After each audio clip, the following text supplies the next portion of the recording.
ধর্ষিতাদের সাজা হতে হবে, ধর্ষকের কেন খোঁজ?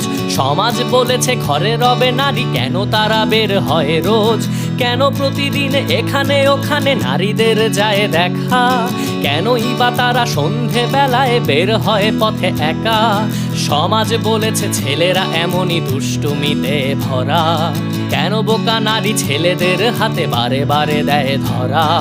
নিশ্চয়ই তারা ছলনা করে, ছেলেদের ডাকে কাছে, পোশাকে আশাকে ঠিক নেই, আরো কত দোষ আরো আছে। আমি বলি এই ধর্ষণ রোধে নারীদের দাও ফাঁসি, তবেই মিটবে ধর্ষণ কেসে সমাজের মুখে হাসি। আমরা পুরুষ যাতে ধর্ষক এভাবেই গড়া প্রাণী, মনে মনে কত ধর্ষণ করি আমরাই শুধু জানি। আমি বলি এই ধর্ষণ রোধে নারীদের দাও